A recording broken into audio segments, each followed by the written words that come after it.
সকলকে স্বাগত আজকের এই নতুন ভিডিওতে। আজকের ভিডিওতে আমরা সায়েন্সের বেশ কয়েকটি প্রশ্ন উত্তর সম্বন্ধে জানবো, বিজ্ঞানের বেশ কয়েকটি প্রশ্ন। এবার এখানে দেখো প্রথম প্রশ্নতে কি বলা হয়েছে, এদের মধ্যে কোন বিজ্ঞানী পর্যায় সূত্রের উন্নতি ঘটায়? পর্যায় সূত্রের উন্নতি কে ঘটিয়েছিল? আইজ্যাক নিউটন, ক্রিস্টিয়ান হুগনেস, নীল বোর। এই যে তিনটে অপশান, এই তিনটে অপশানের মধ্যে সঠিক উত্তরটি বের করতে হবে। তাহলে আমাদের আইজ্যাক নিউটন সম্বন্ধে আমরা জানি বল, গতিজাড্য, পদার্থের জড়তা, এই সমস্ত সম্বন্ধে ক্রিয়া প্রতিক্রিয়া এই সমস্ত জিনিস আছে নিউটনের সঙ্গে। এছাড়াও আরও অনেক আছে, তবে এগুলো যুক্ত। এবং এই প্রশ্নের সঠিক উত্তর হচ্ছে ক্রিস্টিয়ান হুগনেস। ক্রিস্টিয়ান হুগনেস হচ্ছে পর্যায় সারণীর যে সূত্র তার উন্নতি ঘটায়। পরবর্তী প্রশ্নে আমরা চলে যাই। পরবর্তী প্রশ্নে দেখো কি বলা হয়েছে। বলা হয়েছে বাদুড় অন্ধকারে উঠতে না উড়তে, ডাব্লিউ হবে, ঠিক আছে, উঠতে পারে না কারণ কি? আগে আসতো কি পরীক্ষায় উঠতে পারে, কিন্তু এখানে পারে না বলা হয়েছে। এই নাটার জন্য সব এদিক ওদিক হয়ে যাবে। তাহলে অন্ধকারে উঠতে না পারার কারণ কি?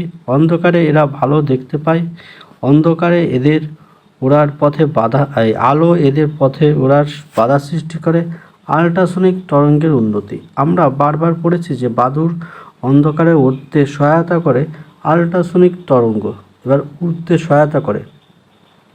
আর এখানে বলা হয়েছে উঠতে পারে না বা উঠতে সহায়তা করে না। এটার সঠিক উত্তর হচ্ছে 2 নম্বর, আলো এদের ওড়ার পথে বাধা সৃষ্টি করে। এছাড়াও বলা হয়ে থাকে বাদুড় চোখে দেখে না, দিনের আলোতে এরা একেবারেই চোখে দেখে না, কিন্তু সঠিক কারণ হচ্ছে এরা পুরোপুরিভাবে চোখে দেখে না বা অল্প দেখে, দিনের বেলায় দেখতেই পায় না।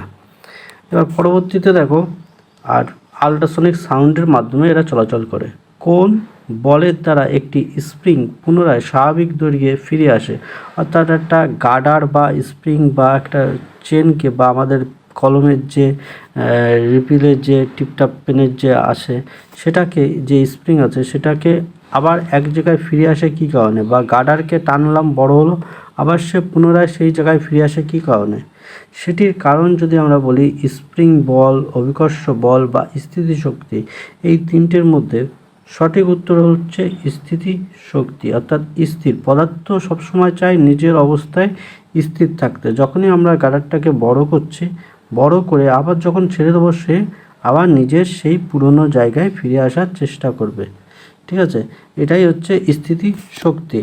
পরবর্তী প্রশ্নে চলে যাই আমরা। পরবর্তী প্রশ্নে দেখো কি বলা হয়েছে, মার্কস গ্যাস সংকেত কি, বা মার্কস গ্যাসের সংকেত কি? C2H6, NH3, CH4। এখানে NH আর এই যে 3 নিচেই, এটা হবে সঠিক উত্তর, লিখতে অসুবিধা হয়, যাই হোক NH3 এটা হচ্ছে সঠিক উত্তর। পরবর্তী প্রশ্নে চলে যাই, ভিডিও বলছি। আর নতুন চ্যানেল লাইক শেয়ার করে আমাদের উৎসাহিত করবেন।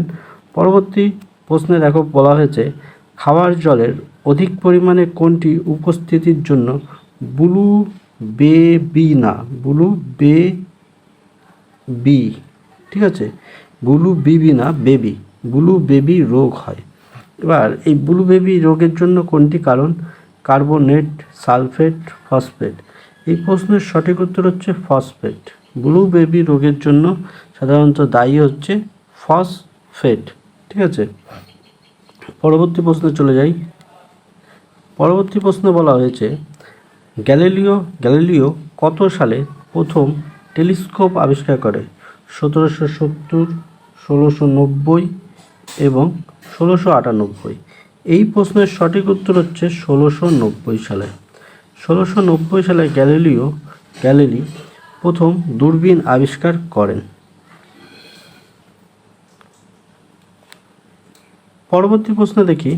পরবর্তী প্রশ্নে বলা হয়েছে ফ্যারাডের সূত্রতে কোন বিষয় নিয়ে আলোচনা করা হয়েছে? ফ্যারাডের সূত্রতে দেখো গ্যাসের চাপ, তড়িৎ বিয়োজন, চাপ ও উষ্ণতা। এই তিনটের মধ্যে ফ্যারাডের সূত্রতে আলোচনা করা হয়েছে তড়িতের বিয়োজন নিয়ে। তড়িতের যে বিয়োজন বা ভাগ, সেটা নিয়ে আলোচনা করা হয়েছে। তারপরের প্রশ্ন দেখো। পরের প্রশ্ন বলা হয়েছে ব্লিচিং পাউডারের রাসায়নিক নাম কি? বাইরে আওয়াজ হচ্ছে। ব্লিচিং পাউডারের রাসায়নিক নাম কি? Calcium carbonate, calcium chloro hypochloride, আর ক্যালসিয়াম সায়ানাইড। এখানে যে calcium carbonate, calcium chloro hypochloride এবং ক্যালসিয়াম সায়ানাইড এর সব থেকে সঠিক উত্তর বা এটার সঠিক উত্তর বাইরে একটু কথা হচ্ছে, তার জন্য মন এদিক ওদিক হয়ে গেল।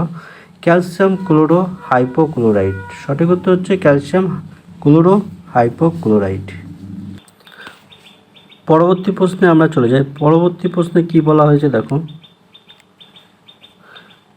কোন শিল্পে লাইকা কোন শিল্পে শিল্পে লাইকা এর ব্যবহার সব থেকে বেশি হয়? লাইকা এর ব্যবহার সব থেকে বেশি করা হয়? Plastic, cement, electronic. এর সঠিক উত্তর হচ্ছে ইলেকট্রনিক শিল্পে লাইকা সবচাইতে বেশি ব্যবহার করা হয়ে থাকে। দেখো পরবর্তী প্রশ্নে আবার কি আছে, পরবর্তী প্রশ্ন আছে নিচের কোনটি সামুদ্রিক মাছ বা sea fish? Sea lion, sea bird, sea horse.